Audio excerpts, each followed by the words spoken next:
Bienvenidos a Punto Biz, un programa exclusivo de The Biz Nation. Hola a todos y bienvenidos a otro episodio de Punto Biz. El día de hoy, como todos los días, me encuentro feliz, pero hoy particularmente me encuentro súper honrada de tener el invitado especial que tenemos, sobre todo porque la organización que dirige es una a la que adoro con todo mi corazón desde siempre, pero sobre todo desde el 2017, cuando en One Young World tuve la oportunidad de estar hablando de educación con ellos.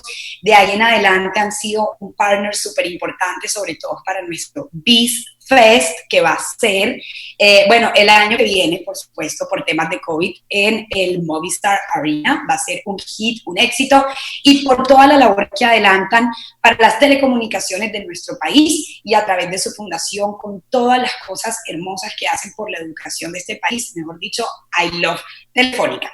Y el día de hoy tenemos a nuestro súper invitado, que es su presidente, Fabián Hernández, que es abogado, como mi papá, de la Universidad Javeriana, con especialización en negocios de la Universidad Externado de Colombia, MBA en Prime Business School de la Universidad César Arboleda.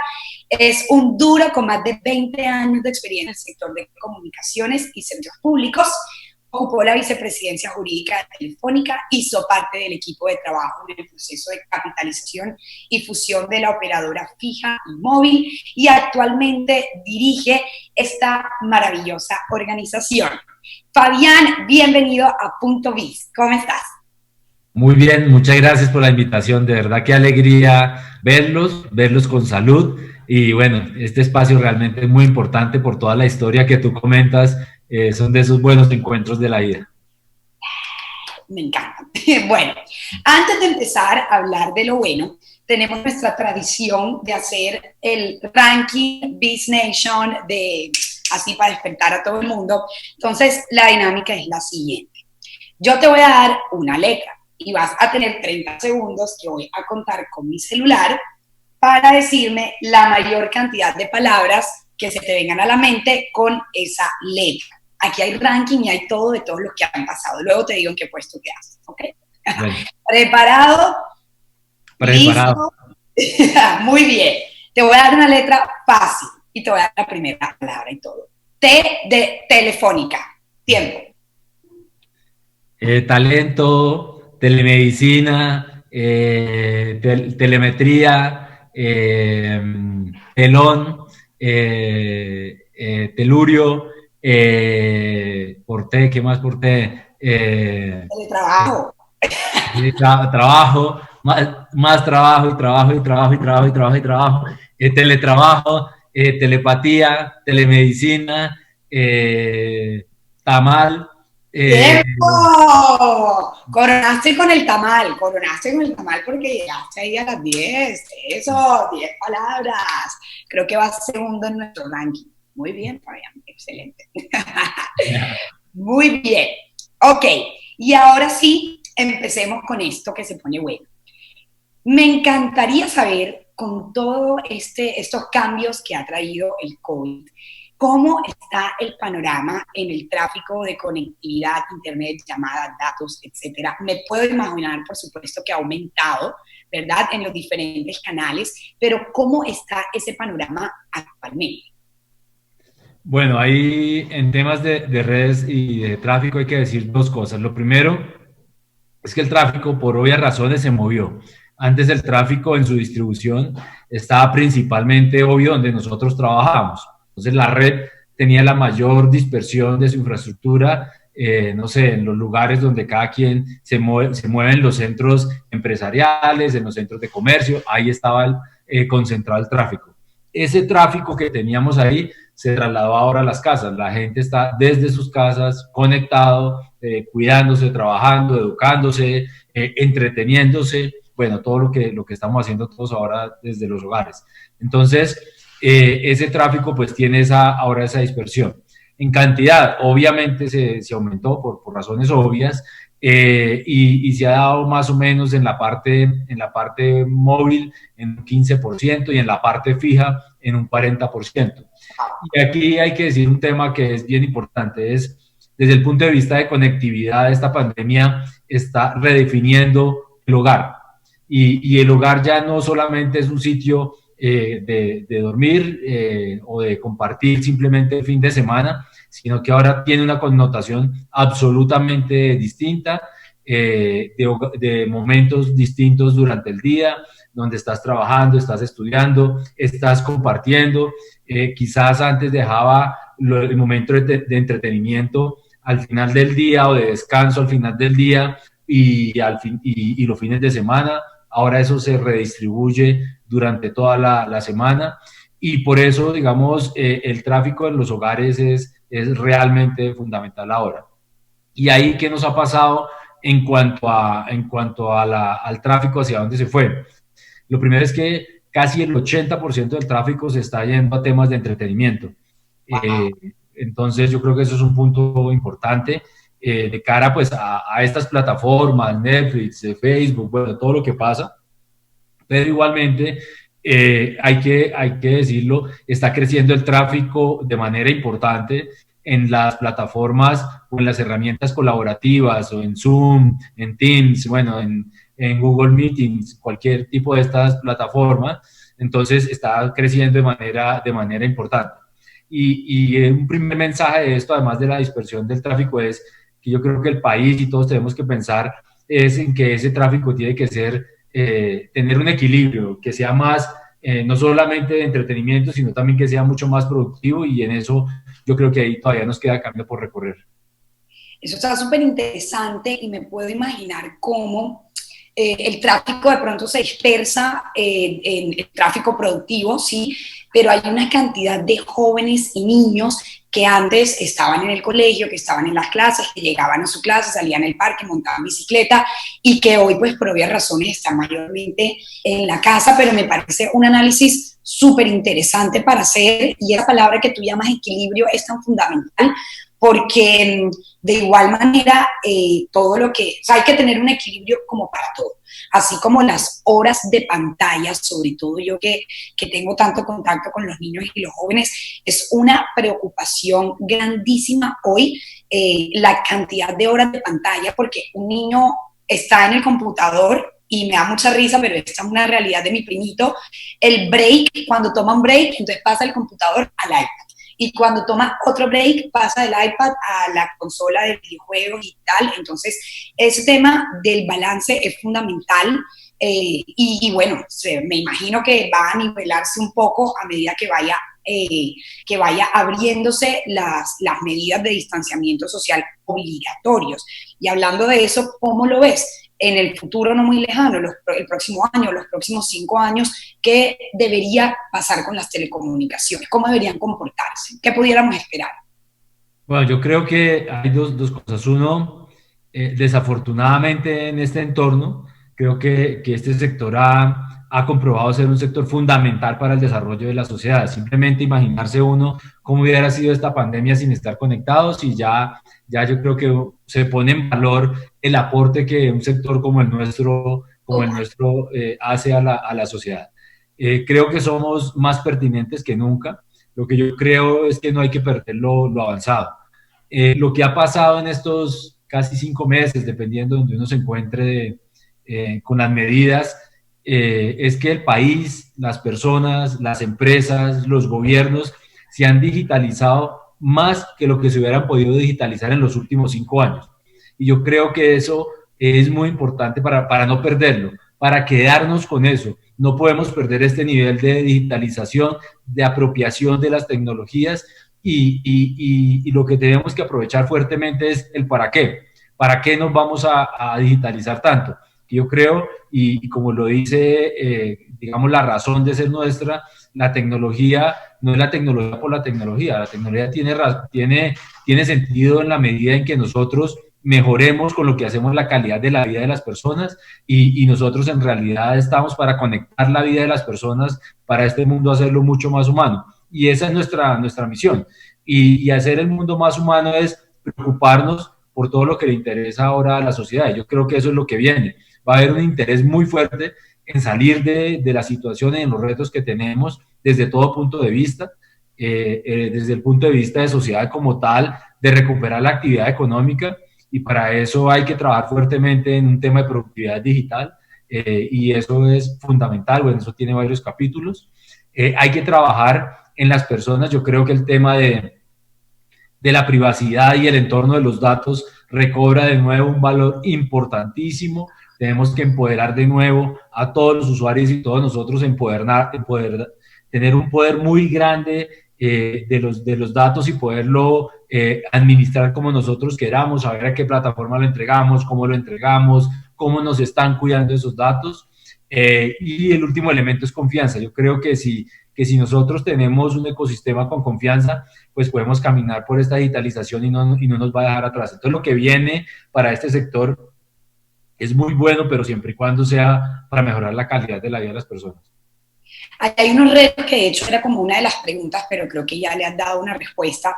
Ese tema de para qué me queda sonando, y hemos avanzado tanto y ahora está esa gran pregunta por responderse, ¿para qué? Y eso creo que las empresas, las organizaciones tenemos que mirarlo sin importar el tamaño ni el sector de la economía, y manteniendo eso que dices, sin dar un paso atrás a lo que hemos avanzado. De manera dura, de un momento para el otro, de manera abrupta, creo que el COVID nos hizo avanzar. O sea, queremos o no, hoy estamos donde debiéramos estar en 5 años.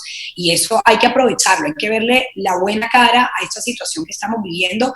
Entonces me parece fundamental que de esta conversación todos quedemos pensando, ya llegamos a donde deberíamos estar en un futuro, listo. ¿Y ahora qué? ¿Y ahora qué debemos hacer y cómo debemos seguir potencializando lo que hemos avanzado? Así que esa reflexión ahí me parece clave. Bueno, y hablando de avanzar, yo quiero hablar, porque creo que eso antes del COVID se escuchaba mucho, ¿verdad? Luego el COVID es lo más importante. Red 4G, red 5G, ¿eso qué es? ¿Eso con qué se come? ¿Qué diferencia hay? ¿Y qué deberíamos saber los colombianos al respecto? Mira, las redes pues vienen, la G es de generación, por cada generación que se viene dando. La diferencia entre las distintas generaciones es la velocidad y la latencia. La latencia es el tiempo en que se demora en llegar un mensaje. Si nosotros estuviéramos acá en una red 1G, yo te estaría saludando y tú recibirías el saludo mucho más tarde. O de pronto ni siquiera pudiéramos tener video, porque la forma que nosotros estamos hablando son miles de datos que vienen y van para nosotros poder estarnos comunicando. Entonces, la diferencia entre la red 4G y 5G es la latencia básicamente y la velocidad, que es casi cercana a cero la velocidad de la red 5G. Ahora, ¿cuándo va a venir? Esa es una pregunta importante, pero eso requiere que todo el ecosistema esté desarrollado. ¿Qué es eso? Y es que la parte tecnológica, los dispositivos, la red misma exista y estén totalmente, el estándar esté totalmente adoptado. ¿Qué sacamos nosotros con tener una red, las antenas, los equipos de red, si no hay dispositivos? Hoy el teléfono que tenemos cada uno en nuestra mano, ninguno le sale 5G, todavía hay muy pocos dispositivos. Entonces podemos tener red de 5G en el mercado, pero sin dispositivo no pasa nada. Entonces es necesario esperar que se desarrolle todo el ecosistema. ¿Para qué el 5G? Entonces, obviamente con latencias de esa naturaleza, las aplicaciones que se pueden desarrollar son totalmente distintas. Hoy por hoy, aunque no sepamos que se vea esto tan real, que de hecho esta virtualidad ya es la nueva realidad, esta es nuestra realidad. Si hoy yo quisiera hacer una operación de manera remota, necesito una latencia mucho más baja para saber si desde acá con un robot estoy moviendo un bisturí, ese bisturí que va a intervenir ese paciente entra en el momento que es. Entonces yo creo que ahí ese tipo de aplicaciones son las que se van a empezar a desarrollar. El tema de telemedicina, el tema de tránsito, por eso todo siempre se pone ese ejemplo, pero eso falta mucho todavía, del carro que se conduce de manera remota. Pues obviamente se necesita una gran cantidad de datos y una red que lo suministre, porque un carro que se va conduciendo de manera autónoma o sin una ayuda de una persona, necesita una cantidad de información que le diga, mire, usted está viendo acá un árbol, está viendo una señora pasar la calle, usted está viendo todo esto y eso va a pasar. ¿En dónde sí nosotros lo vamos a ver? Lo vamos a ver en aplicaciones empresariales, y yo creo que tú en Cartagena lo vas a tener relativamente pronto. Un puerto que se automatice, que funcionen las grúas de manera automatizada 24 horas, entonces va a necesitar de una red 5G para que entre todas se sincronicen, funcionen de la manera adecuada. Otro tema que nosotros de hecho hicimos un piloto aquí en Bogotá, fuimos el primer operador en lanzar un piloto en 5G, lo hicimos en la Secretaría de Salud, donde nosotros pusimos una cámara conectada a un nodo de 5G, que en la Secretaría de Salud, cada vez que entraba una persona en tiempo real, le medía la temperatura. Al medirle la temperatura que estaba en el rango que era, pues le decía inmediatamente, oiga, usted tiene más o menos del rango, y si tiene más, se aplicaba un protocolo, y si no, pues entre tranquilo. Entonces, para esas aplicaciones se viene a la red 5G, no va a ser de uso masivo, es decir, no es que todos vamos a estar con un teléfono de 5G como locos, todavía no va a pasar eso, va a ser mucho después. Primero son las aplicaciones de desarrollo de ciudades, de ciudades inteligentes, de telemedicina, para educación también va a ser muy importante, entrenamiento virtual, realidad aumentada, para todo ese tipo de cosas va a ser importante el 5G. Pero primero hay que acabar el 4G. El país todavía no tiene cobertura 100% en 4G y en eso seguimos trabajando los operadores. Excelente, claro, una cosa, un paso por paso, pero es importante entender eso y ir imaginándonos, conectándolo con tu respuesta anterior, para qué, y creo que eso también toca como preguntarnos para qué y qué cosas más podríamos hacer desde las diferentes industrias con una red 5G que se vuelve, por supuesto, una ventana de nuevas oportunidades. Bueno, ahora me imagino que estamos más cerca de lo que estábamos antes de este COVID, en poder pensar en esas nuevas oportunidades, pero bueno, como dices tú, todavía hay un camino por recorrer. Y ese camino, sobre todo que recorre Telefónica, por ejemplo, que está en una industria que evoluciona tan rápidamente, yo creo que demanda tanta innovación, actualización, rapidez.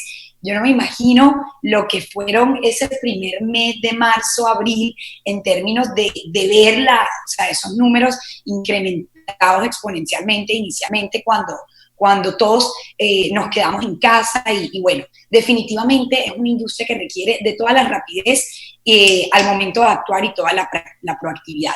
Desde tu punto de vista, ¿cuál es la clave para actuar en ese tipo de dinámicas y que las organizaciones no se estanquen en un proceso de crecimiento empresarial que hoy todos nos vemos obligados, de cierta forma, a ser muy proactivos y adaptarnos rápidamente a las dinámicas que siguen siendo cambiantes? Yo creo que el secreto de esto es uno, pues, tener la ventaja de estar en un grupo como Telefónica, que siempre está con la tecnología de punta. Yo creo que eso es fundamental. El otro elemento que yo creo que es realmente fundamental es el talento. Yo creo que si uno en las organizaciones cuenta con el talento adecuado, que esté, como tú dices, mirando qué está pasando en cada segundo, cuál es su entorno, cuál es el reto, poniendo las prioridades, trabajando de manera ágil, acomodándose al entorno, con el número en la frente, con el objetivo puesto, colaborando entre los equipos. Yo creo que ese es el gran secreto de esto. Y cuando tú decías, los primeros días, el susto del número, teníamos redes que han sido totalmente resilientes, es decir, no hemos tenido un problema de red en el país, pero también el reto fue grande, porque el primero es un reto humano de cómo nosotros somos 6.500 personas, cómo 6.500 personas se organizan y se van a trabajar desde sus casas, cómo se siguen prestando los servicios, cómo seguimos atendiendo a nuestros clientes, cómo nuestros canales presenciales, esa atención se traslada a los canales remotos, y logramos hacer eso de verdad en tiempo récord. Los llevamos a que la gente hoy, nuestros agentes que están en los centros de experiencia, pues están trabajando desde su casa, atendiendo en WhatsApp, lo que no puede atender un robot que tenemos para atender por WhatsApp. Entonces, eso hace parte de toda la transformación. Y qué gira, eso me consta porque nuestro BizFest era en septiembre, o sea, ya casi, y yo creo que las chicas de la Fundación Telefónica con las que yo siempre hablaba fueron las primeros que dijeron, no, ya vamos para la casa y demás, y me consta organizar 6.500 personas, wow, definitivamente creo que ese es un reto que, bueno, veo que la labor está hecha y está cumplida, me encanta y felicitaciones por eso, Fabián. Bueno, para cerrar, punto biz, todas nuestras conversaciones tienen un punto. Entonces, Fabián, ¿cuál es tu punto? Bueno, mi punto es la digitalización. Yo creo que lo más importante es no, donde quedamos con de penetración, de uso de tecnología en este momento, no echar para atrás. Y partir desde ese punto de vista. El país necesita una política de productividad digital, tenemos que acelerar en penetración, tenemos que acelerar en uso de nuevas tecnologías emergentes, en Big Data, en inteligencia artificial, en cloud, en todas estas tecnologías tenemos que avanzar y tenemos que avanzar para que el país pueda crecer y obviamente para que mejore la calidad de vida de todos los colombianos. Y un punto muy importante que traigo esta semana es el tema de talento. Nosotros necesitamos hacer un upskilling y reskilling de todos nosotros, porque esta digitalización nos ha obligado a poder gestionar otro tipo de plataformas, nos ha obligado a saber de otro tema de cosas, y entonces todo el talento colombiano tiene que tomar esa ruta y tener esa visión para poder nosotros generar los empleos, generar el crecimiento y bueno, y generar impacto. Me encanta eso, sobre todo esas dos palabras, upskilling y reskilling, es cómo hacemos para que el talento que ya tiene unas habilidades adquiera otras que están en demanda definitivamente de lo que estamos viviendo en estos momentos y lo que se viene para el futuro. Fabián, me encanta tenerte con nosotros, muchas gracias por tu tiempo, muchas gracias por liderar esta gran organización que tanto nos aporta a los colombianos. Nos vemos en una próxima ocasión, espero que te mantengas sano y salvo por Bogotá. Lo mismo para ustedes, un abrazo y una gran fortuna haberlos encontrado.